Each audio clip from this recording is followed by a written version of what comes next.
जमाने में 1 आना मजदूरी थी, किसी को 4 पैसे देते, किसी को 5 पैसे देते। लोग पूछते हजरत हमने कुछ किया तो है नहीं, मजदूरी किस बात।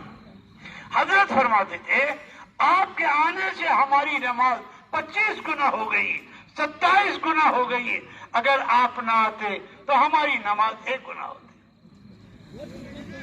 धीरे धीरे वो आते रहे, अपने बच्चों को लाते रहे, और धीरे धीरे मदरसा भी कायम हो गया, और जब समझ बूझ वाले हो गए तो घर से गल्ला लाने लगे, फिर उन्हीं की जमातें बनने लगी, और उसी का नतीजा ये है आज ये मजमा मौजूद है।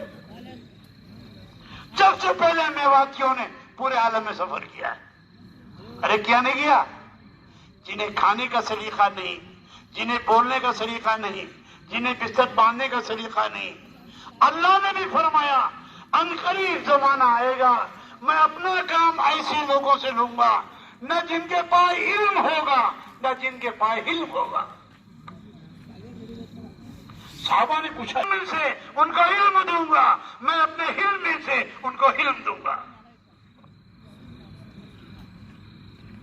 अल्लाह जिससे काम ले कौन रोक सकते? जब जिब्रील तशरीफ लाते थे और कुरान पढ़ के सुनाते थे तो आप याद करने में जल्दी करते थे, तो अल्लाह ने आयत उतार दी ला तुहर्रिक बिही लिसानका लिताजल बिही।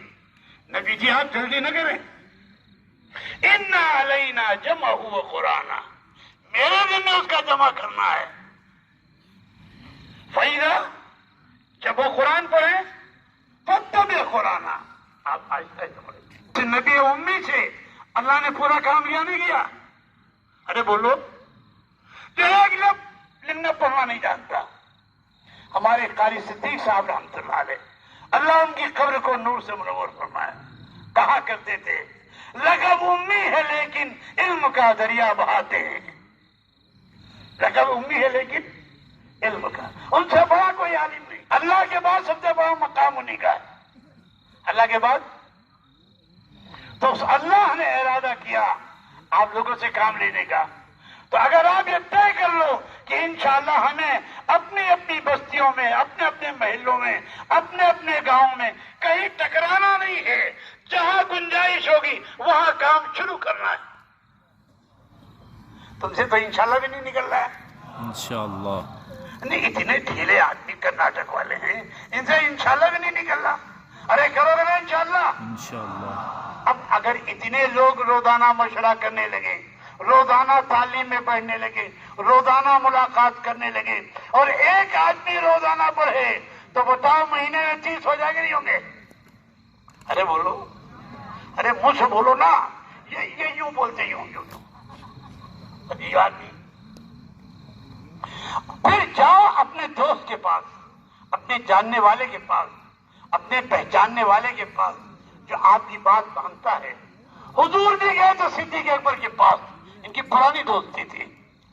जिस वक्त सिद्दीक अकबर के पास ये पैगाम पहुंचा, सिद्दीक अकबर ने फौरन बात मान ली।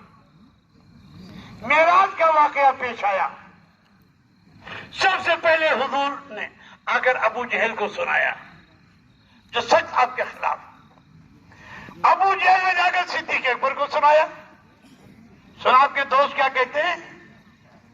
मैं घर से निकला बैतुल मक़दिस तक, और बैतुल मक़दिस से 7 आसमानों की सैर की, सारी जन्नतों की सैर की, और सिदरतुल मुंतहा तक पहुंच गया, और आगे भी पहुंच गया, और अल्लाह से मुलाकात भी हो गई।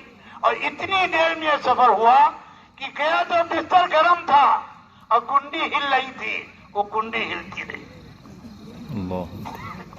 तो सिद्दीक अकबर यह बात किसने कही है? कहा आपके दोस्त ने कही है। कहा अगर उन्होंने कही तो सब सही।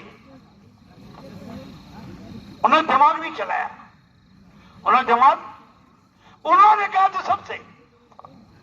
उन्होंने दूसरा सवाल किया कि शाम के इलाके में मक्के वालों का काफिला ऊंटों को गया हुआ है, तिजारत के लिए गया है। अल्लाह ने सारा मंजर आपके सामने कर दिया। इतने ऊंट हैं, इतने रंग हैं, इतने सामान हैं, इस पे ये लदा हुआ है, इस पे ये लदा हुआ है, इस पे ये लदा हुआ है। लेकिन जिसके मुकद्दर में हिदायत नहीं, उसे कौन हिदायत दे सकता है? اسباب سارے ہدایت کے ان کے سامنے آ گئے، لیکن ہدایت اللہ کے ہاتھ میں۔ اللہ جسے چاہیں گے ہدایت ملے گی، اور جسے نہیں چاہیں گے۔